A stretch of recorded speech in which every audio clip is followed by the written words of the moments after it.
Bueno, buenos días a todos. Hola, buenos días a todos. Muchísimas gracias por la invitación de los organizadores y bienvenidos a esta jornada. Vamos a hablar sobre sustentabilidad y eficiencia eléctrica en redes. Tenemos aproximadamente 30 minutos, así que voy a tratar de dejar los conceptos fundamentales y en caso de tener cualquier tipo de duda, primero acá y después en el stand, con gusto seguiremos conversando. Este es el temario que vamos a ir viendo, son 5 temas y vamos a empezar por lo que es eficiencia energética y el uso racional de la energía. Cuando hablamos de rendimiento de un sistema eléctrico, desde lo que es la generación hasta el consumo, podemos ver que para poder lograr un ahorro de una unidad en el usuario residencial, tenemos que invertir entre 3 y 5 veces de generación desde la base. Lo que estamos diciendo es que tenemos en el medio una pérdida entre 3 y 5 veces para poder tener la energía en el usuario final. Y eso es producto de las pérdidas que se producen en el sistema de transmisión y lo que nos ocupa hoy en el sector cooperativista, en redes de energía de media tensión. Lo importante y lo que hay que tener en cuenta para poder generar la eficiencia energética es tener un sistema de gestión. Hay un sistema de gestión que es el que vemos acá, ya instrumentado, la ISO 50001, y a nivel internacional tenemos alguna otra norma en cual nos tenemos que basar. ¿Qué es un sistema de gestión? Y esto es muy importante y es importante también aplicarlo a cada una de las cooperativas. Desde nuestro consejo, desde nuestra dirección, tiene que existir un manual de política energética. Tiene que estar definido y planificar sobre ese manual. Una vez que planifico lo que quiero hacer, por supuesto tengo que implementar esas acciones. Acá viene lo más importante. Si nosotros no medimos lo que vamos a realizar, no tenemos manera de saber lo que estamos haciendo, si está bien o está mal. Esto es muy importante, tener una medición constante y poder evaluarla. A partir de esa medición, lógicamente que vamos a analizar si el camino es correcto o tenemos que aplicar alguna medida correctiva. Si existe una medida correctiva, por supuesto, así como lo dice este sistema, tenemos que volver a implementar la mejora y se genera un ciclo cerrado. Bien, ¿qué pasa cuando hay una planta o una cooperativa que ya tiene un manual de eficiencia energética? Bueno, evidentemente esto se modifica un poco porque hay una planificación natural y lo que se quiere hacer es solamente una implementación de una mejora. Entonces, fíjense cómo ahora partimos de una planificación preexistente, pero después se sigue monitoreando, se sigue evaluando, se diagnostica y en caso de tener que corregir algún tipo de variable, se vuelve a empezar. Bueno, ¿cómo sigue esto? Y ustedes saben bien que hay auditorías internas propias en ese sistema de gestión que tiene que tener la propia cooperativa con su personal. Hay una revisión a nivel gerencial y nuevamente, fíjense, volvemos al manual de la política energética. Es decir, si tuvimos que hacer un cambio, si tuvimos que medir, después de 6 meses aproximadamente, tenemos que revisar ya de una manera formal mediante una auditoría y aquí podemos trazar cualquier ejemplo. Podemos medir las pérdidas en un transformador y entonces vamos a poner un transformador con un cobre, con una baja conductividad, una baja resistividad. Y entonces, ¿cómo sé si el camino es el correcto? Bueno, tendré que medir a los 6 meses. Y si a los 6 meses, cuando mido, no logro el porcentaje de ahorro que yo suponía que iba a lograr en la planificación, evidentemente tengo que modificar y tal vez pensar que solamente cambiando el arrollamiento del transformador no alcanza. Tendré que poner algún tipo de regulador de tensión, etcétera, etcétera. Imaginemos que nosotros trazamos un plan y no lo medimos. ¿Cuál es el efecto que yo tengo sobre esa mejora? Ninguno, porque no lo conozco. Entonces, me parece fundamental tener presente que el seguimiento de una mejora es lo que pregona, por ejemplo, la ISO 50001. Pasemos un poquitito adelante y hablemos de números. Lo que estamos viendo ahora es, si nosotros trazamos ese hipotético rectángulo que queda desde la línea punteada, vamos a ver que todo lo que no tiene color representa las pérdidas del sistema. ¿Cuáles son las pérdidas? Son las pérdidas que terminan diciendo que de todo este cuadrado solo me queda recuperable el rectángulo de color verde. ¿Qué pasa con los demás sectores? Bueno, hasta un 10% de la energía se pierde en ineficiencia de instalaciones. Por ejemplo, tener conductores eléctricos con secciones pequeñas. Bueno, es una ineficiencia. Hasta un 12% se pierde porque nosotros no tenemos sistemas de control, porque no están automatizados. En el caso de una compensación por factor de potencia, es muy común al día de hoy en el sector de cooperativas tener una compensación fija. Bueno, no es automática. Entonces, ¿yo qué hago? Soy ineficiente. ¿Por qué? Porque si tengo que compensar con X kVAR de manera continua, como yo a la noche sé que la demanda baja y tengo que desconectar o no puedo dejar ese mismo capacitor, voy a poner un capacitor no preparado para la demanda real, sino que lo voy a subdimensionar. ¿Qué hago con eso? Ineficiencia. ¿Qué haría yo con eficiencia? Recuperaría un 12% de la energía. Por último, se pierde un 8% por año por no monitorear y no tomar acciones correctivas. Yo hago una mejora y no la mido. Bueno, si no la mido, estadísticamente se dice que se pierde un 8%, está estudiado eléctricamente. Una cosa a tener en cuenta, decir que tenemos ineficiencia es tener mayor carga eléctrica en los conductores, es tener más pérdidas, es tener una erogación de dinero por parte de la cooperativa a la distribuidora o a quien le dé la concesión aguas arriba. Vamos a ver qué ocurre con la energía reactiva. Primero, tengamos claro que en órdenes de proporción, el 65% aproximadamente del consumo industrial se lo llevan los motores, o sea, la carga dada a través de motores, ¿sí? Asincrónicos preferentemente. Eso representa casi el 45% a nivel nacional, digamos, de la demanda de nuestro país. La iluminación lo sigue con un 20%. Miren qué ocurre cuando yo tengo un transformador, y si podemos ver ese gráfico, en donde tengo una red, cualquier tipo de red, donde yo sé que tengo un trabajo útil, pero también tengo un campo magnético necesario para poder producir movimiento en una carga, en un motor, pero indeseado desde el punto de vista de la red. Bueno, hay una energía activa y una energía reactiva. Cuando hay una energía reactiva, fíjense si alcanzaron a ver cómo ese amperímetro, vuelvo para atrás,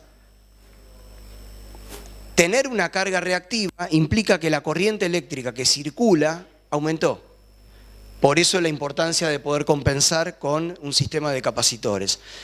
Siguiendo con lo que estamos conversando, con un capacitor yo podría eliminar esa energía reactiva.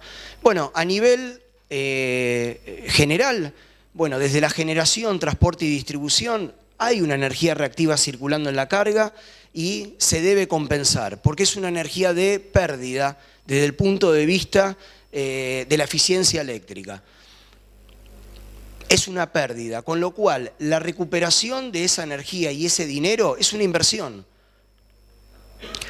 Sigamos un poquitito más con esto, y es un ejemplo que siempre me gusta dar a nivel didáctico, sin entrar en lo que son las fórmulas. Si ustedes se fijan, las senoides que están en la parte inferior del gráfico, podemos ver cómo hay un desfasaje, es decir, el color azul que pueden encontrar es justamente la diferencia que hay entre una corriente eléctrica y la tensión cuando hay un inductor como carga. Esta es la pérdida. Esa misma pérdida se puede asociar a un chop de cerveza en donde evidentemente parte de lo que puede ser el día de ayer, como recordamos que era muy rica la cerveza particularmente la roja, hasta que se acabó era la que más me gustaba, venía con mucha espuma. Bueno, yo y todos los que estábamos en la mesa decíamos, ¿por qué me la sirvieron con tanta espuma? Bueno, yo la espuma no la quiero, es una pérdida también, con lo cual, qué importante sería tener un sistema en el que ahora pasemos a un gráfico como el que está nuevamente en la zona inferior, donde no hay desfasaje, es decir, donde se alinean la corriente con la tensión en cualquier carga. ¿Qué va a permitirnos? Bueno, volvemos a tener ese ejemplo didáctico de la cerveza. Ahora la espuma no está y tengo dos posibilidades. O me sirvo más cerveza o dejo de pagar por algo que no consumía. Y lo mismo ocurre con la energía reactiva. O tengo más lugar en los conductores para poder circular corriente, dejando de comprar ternas en aluminio o en cobre para nuevas estaciones transformadoras, comprando transformadores más chicos, comprando interruptores más chicos, comprando seccionadores más chicos. O hago eso, o con la misma instalación que tengo, ahora me permite tener más usuarios dentro de la cooperativa. ¿Se entiende?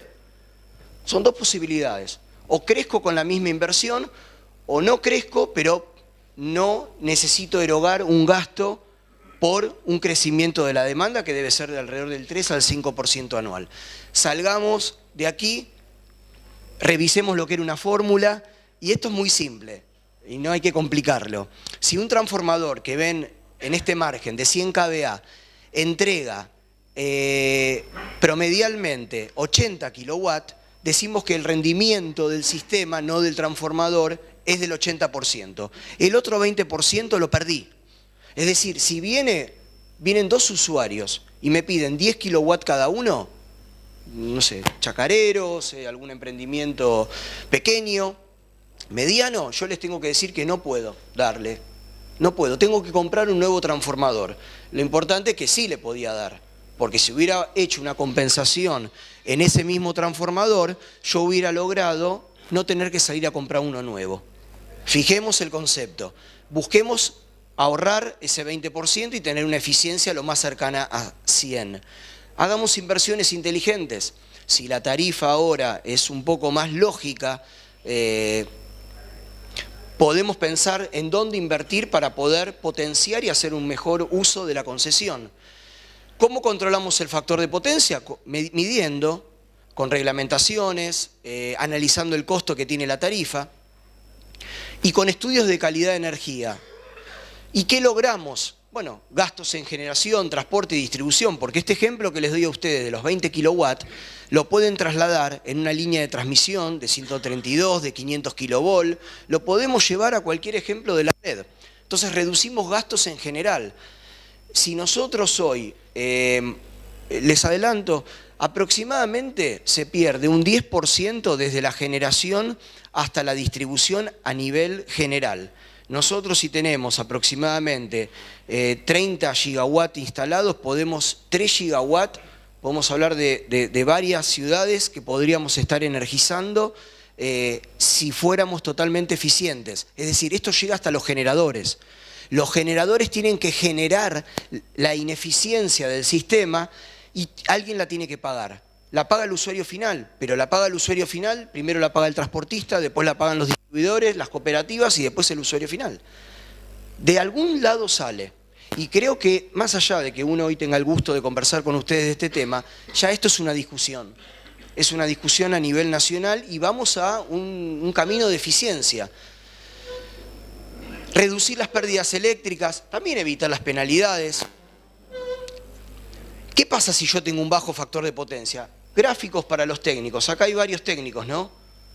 No solo economistas o contadores. Ahí tengo a mi coach personal. Acá tenemos un grupo de técnicos. Bueno, rápidamente fíjense, en transformadores, ¿cómo afecta el factor de potencia? Si yo tengo un transformador de 800 kVA, si el factor de potencia es 1, ¿cuántos kilowatts tengo? Díganlo sin miedo, vamos. 800, perfecto, participemos. Ahora, si mi factor de potencia ya no es 1, que rara vez lo es y que tenemos que discutir por qué no lo hacemos, si se repaga la inversión muy fácilmente, muy rápidamente, si es el 80%, ya tengo que comprarme un transformador de 1000. Ahora, si el coseno phi o factor de potencia no es lo mismo, pero asumámoslo hoy que sí, es de la mitad, me tengo que comprar un transformador de 1600 kVA. Y ahí sí los consejeros y la gente de tesorería sabe las diferencias de precios, ¿no? Miren qué pasa en los cables. Un cable con una sección relativa, asumamos el 1 como sección relativa. Si fuera un factor de potencia, es la sección que yo pensé. Ahora, si el factor de potencia cae al 0,8, yo tengo que tener un conductor con una sección de un 56% más grande. Porque pasé de un coseno 1 a un coseno 8, 0,8. Vamos al extremo.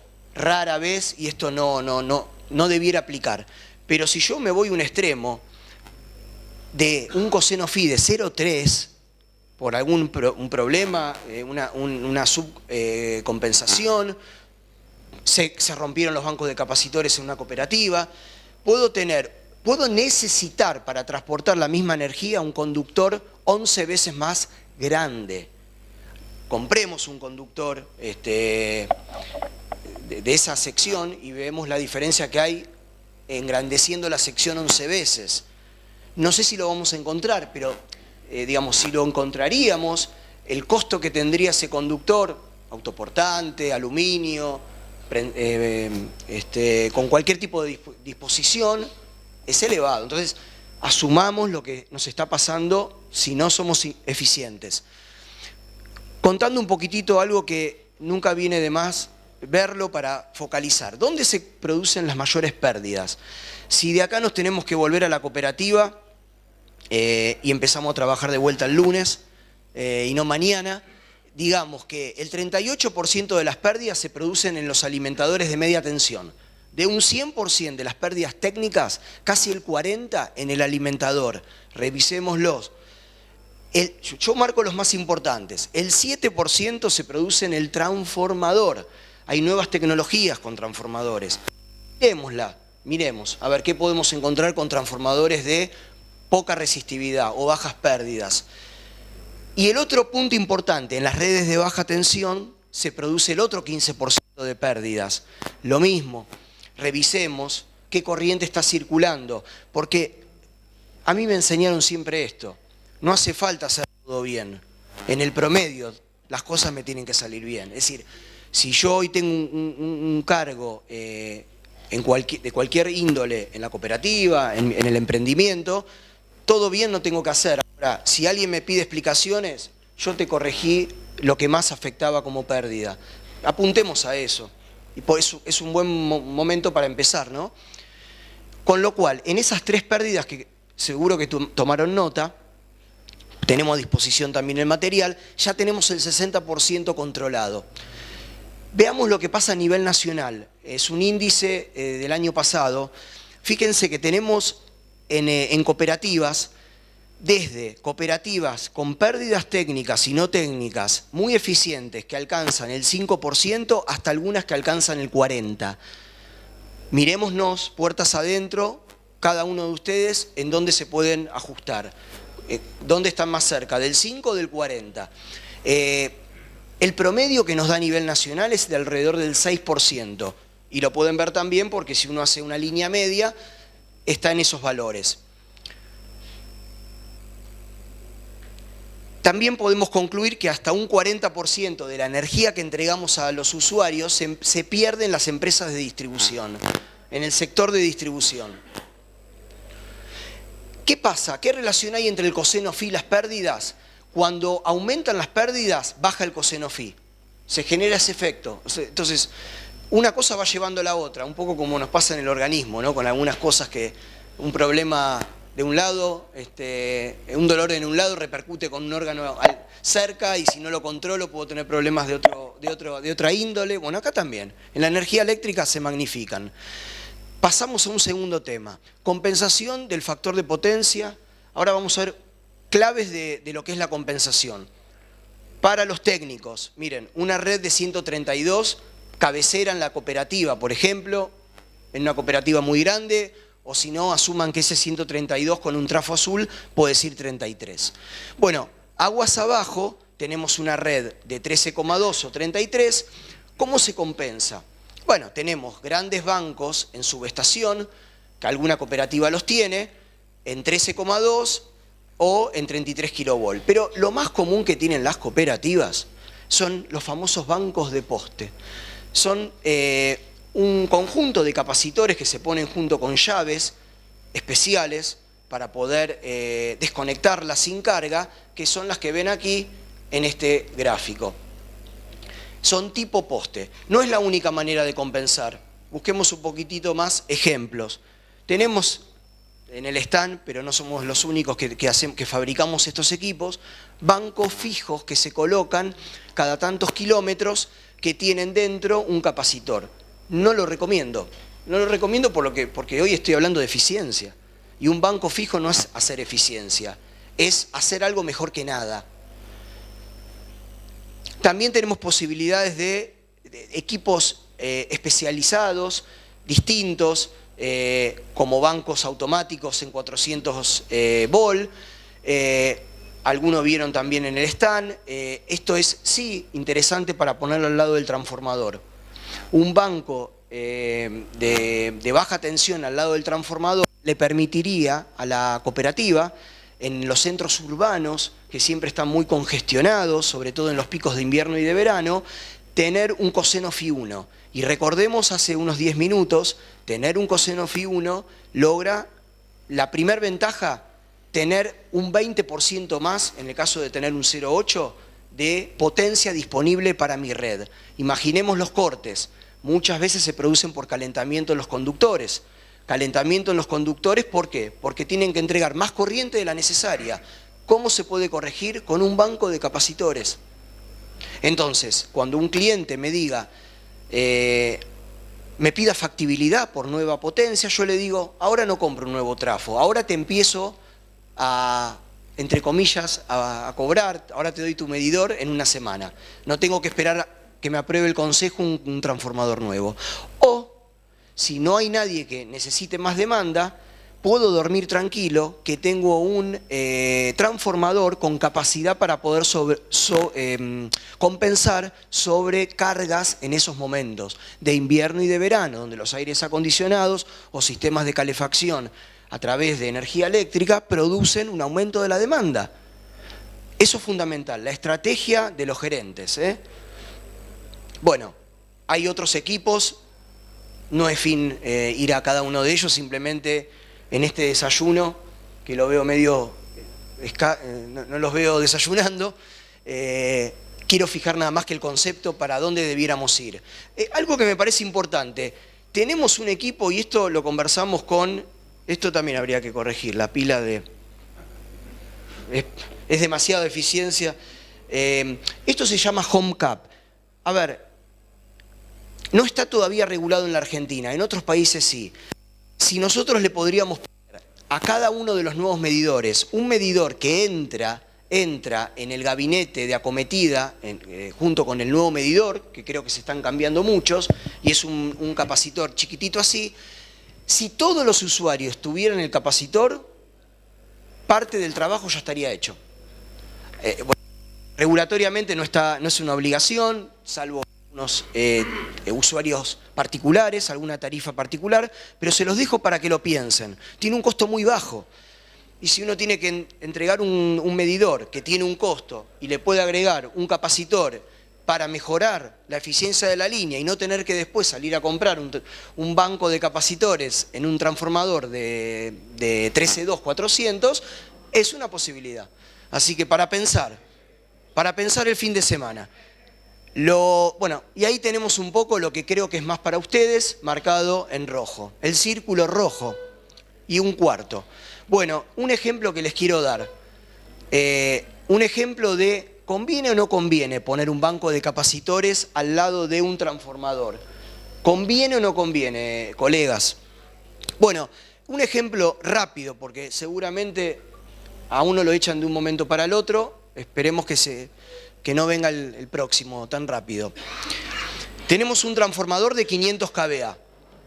Nuevamente, nosotros sabemos que con temperaturas mayor a 30 grados, la demanda de potencia se incrementa un 40%. El problema de los conductores y digamos, de las actuaciones de las protecciones es el calor. Si nosotros, me voy un poco de la presentación, si nosotros encontraríamos un conductor súper eficiente, que no tendría pérdidas, que no aumentaría su calor como parte de las pérdidas disipando el ambiente, no habría problema de poner ese conductor y hacerle circular la corriente que quisiéramos. El problema es la limitación térmica que tiene su aislante. Y si esa limitación se supera, esperemos que actúe una protección, si no se quema el conductor y se produce un efecto nocivo. Pero en verano se produce eso, el calentamiento. Y la corriente produce calor. Bien, si uno mide el coseno phi, si le decimos a nuestros compañeros de la cooperativa, esos días de 45 grados, Chango, subite a ese poste en el medio, ahí que te da el sol de frente, medime el coseno phi. Si él lo hace sin insultarnos, sin tomarlo a mal, seguramente va a medir un coseno phi, que si alguien de ustedes me dice que en el año es 0,88, en ese momento va a ser 0,7 y él no tomó nada raro. Él realmente tiene un 0,7 de factor de potencia. ¿Por qué? Porque justamente en los picos, cuando aumenta la corriente para que no se corte el suministro de energía eléctrica, el coseno phi baja. Aumenta la corriente y teóricamente, demostrado a través de las correspondientes fórmulas que deducen este ejemplo, baja el coseno phi. Cuando baja ese coseno phi podemos tener la multa. Y además de eso, nos tenemos que plantear realmente si conviene o no conviene tener una compensación todo el año automática. Bueno, hicimos un ejemplo. Tratamos de llevar el coseno phi 1, quiero ir a los números. En un trafo de 500 kVA, suponer que en algún momento del año, en ese momento de 40 grados, el coseno phi pasó a 0,7, solamente de los 500 tengo 350 kVA. Con lo cual tengo 150 kilowatts que los perdí, ya no son 20. Todo eso lo perdí en ese momento. Y como los perdí, tengo varios suministros o varios alimentadores que se me cayeron. Uno se pregunta, ¿qué pasó que se cortó? No se cortó por algún otro fenómeno. El calentamiento y la no posibilidad del transformador de absorber esa potencia generó en algún momento un corte de suministro. Bueno, ¿de qué estamos hablando? Estamos perdiendo un 42% de la potencia útil del transformador. Bueno, vamos a corregir este problema y ver de qué estamos hablando. Se los voy a pasar. Simplemente, perdón, me quedo acá con esto. Revisemos ese 42%. Hagamos un número. Supongamos que la demanda crece un 5% anual de energía. Si yo recupero un 42% tomando una acción correctiva, quiere decir que tengo casi 8 años para poder, digamos, de lucro de mi inversión. ¿Está bien? Porque tengo hasta 8 años que ese transformador no lo voy a cambiar. Si yo recupero un 42% y la demanda, repito, es de un 5%, que me parece elevada, de crecimiento, yo me quedo con ese transformador 8 años y no lo cambio. Tal vez lo iba a cambiar instantáneamente. ¿Por qué? Porque alguien me pide factibilidad, como mi coseno phi 0,7, no la tengo. Bueno, ese es el banco que se pone. Ese es el banco a muchas de las cooperativas y digamos, por la relación que tenemos y por el apoyo que siempre queremos dar a este sector, no es un tema de costos, trabajamos mucho con cooperativas, dándoles el equipo para que lo prueben, trabajando en conjunto con ustedes para que lo prueben, para que hagamos una medición. ¿Vieron lo de la gestión? Que si no hago medición después no puedo saber si lo estoy haciendo bien, si el efecto fue positivo. No es solamente poner un banco, tengo que medir si el banco... Un poco más. Después hacemos un sorteo de algo. Bien, pongo el banco y encima me desconcentré. Y sí, cuando apuran a los profesores hay aplazos. Bueno, vamos al ejemplo. Ustedes son también gente de números. me tomé el trabajo de tomar una tarifa en la zona de la provincia de Buenos Aires, porque hoy es local la provincia de Buenos Aires, en Edén, y tomando un T1 R2, 2,72 pesos por kilowatt hora, ni la más cara ni la más barata, tomé un promedio. Se genera, por esos 150 kilowatts que me gané, se genera una renta adicional de 225.000 pesos, vendiéndola toda. Gané 225.000 pesos. ¿Cuánto vale el equipo? Ese equipo, 342.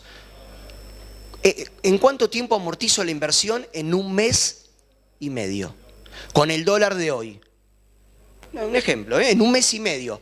No es que esto pasa en todas las provincias. En algunas provincias pasa más bajo y en otras provincias pasa con 3 meses, 4 meses.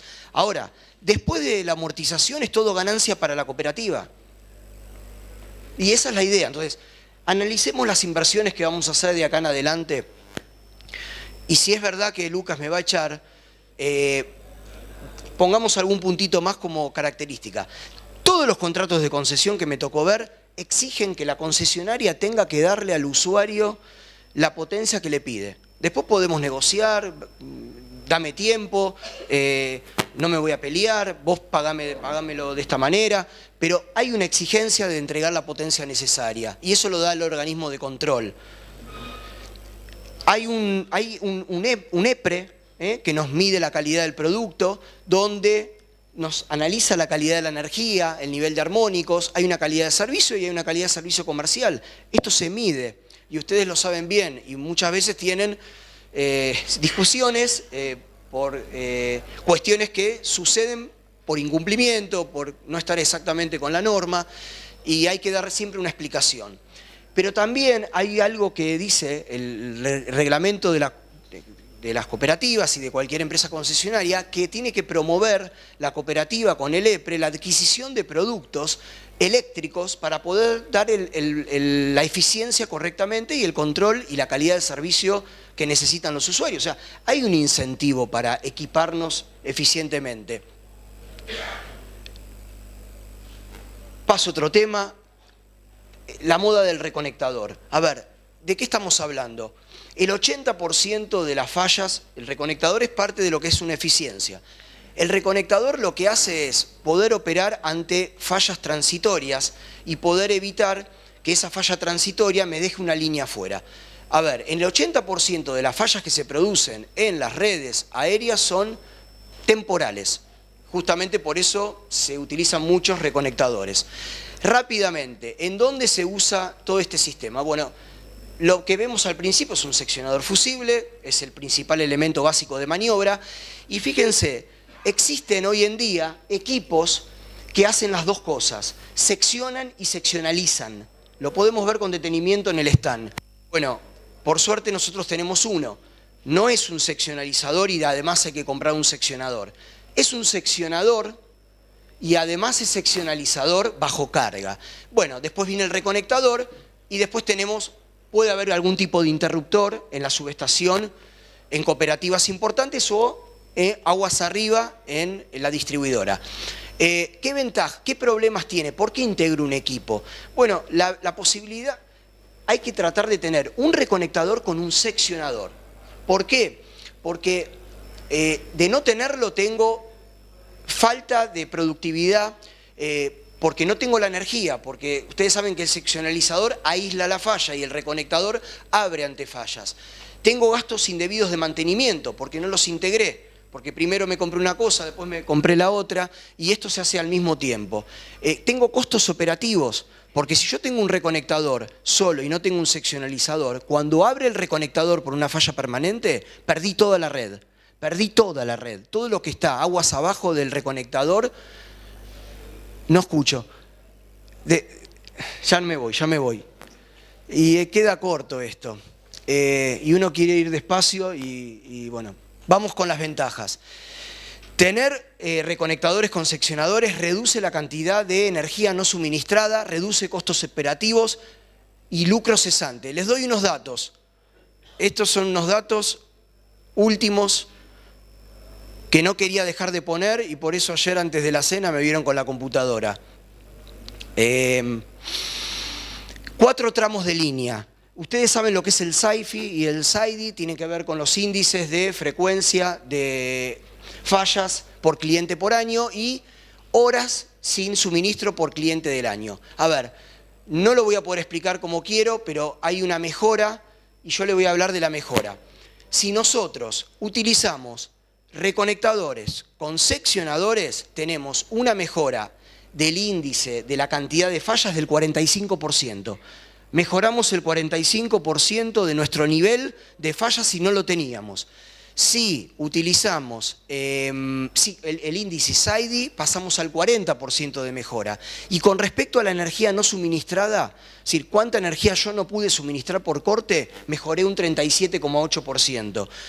Acá hay un estudio de 4 tramos de línea con cantidad de clientes, lo usamos mucho para explicar la ventaja que tiene este sistema de utilizar reconectadores, y vamos a ver una generalidad para que quede fijo el concepto. 45 se mejora en el tema de la frecuencia de fallas.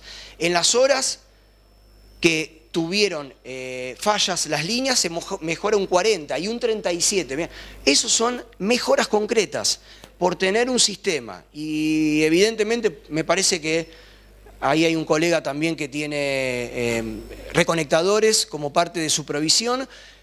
Vinimos varias empresas y todas tenemos un reconectador por allí. Quiere decir que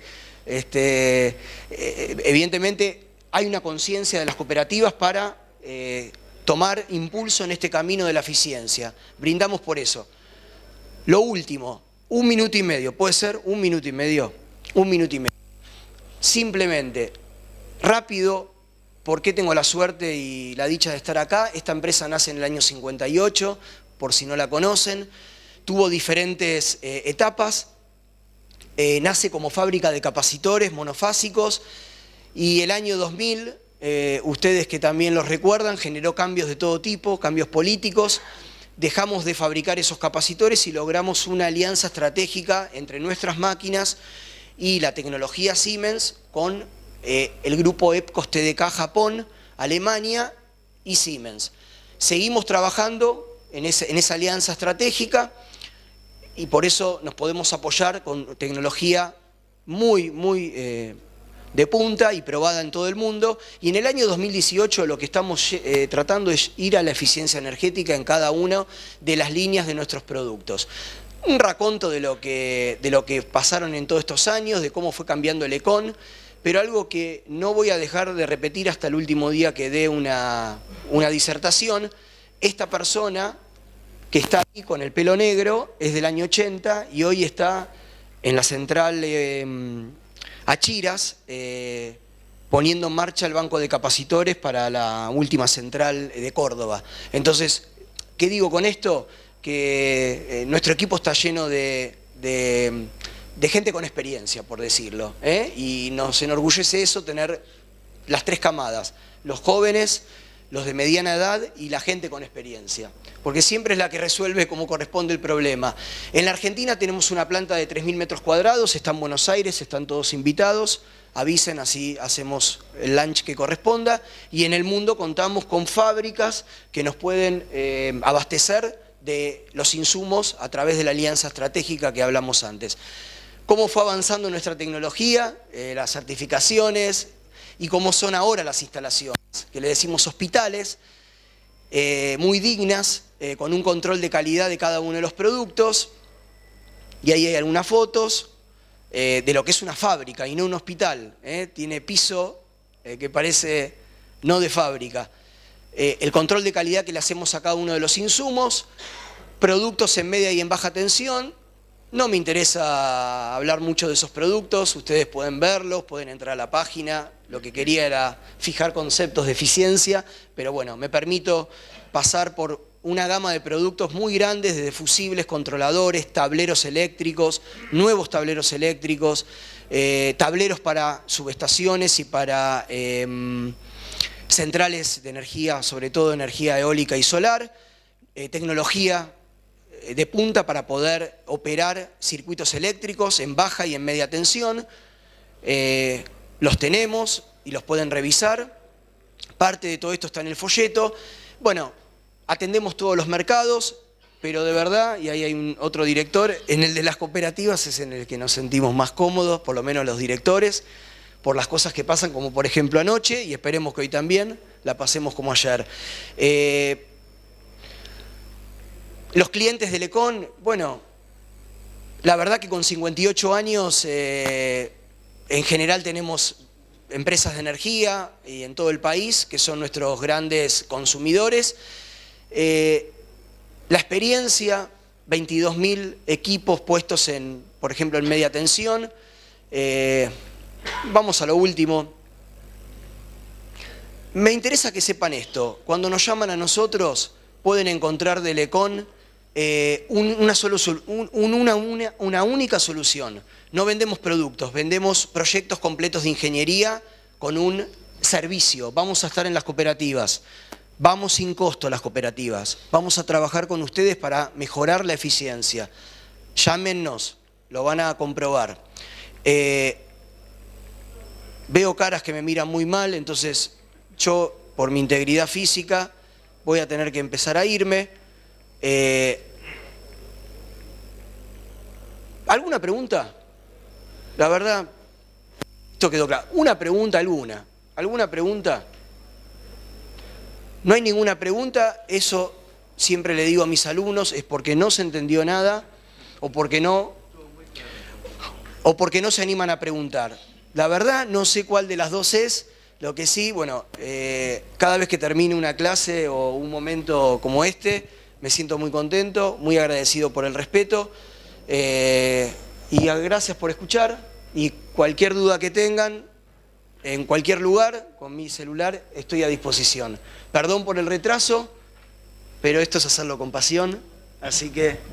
Muchísimas gracias a Mariano Sister.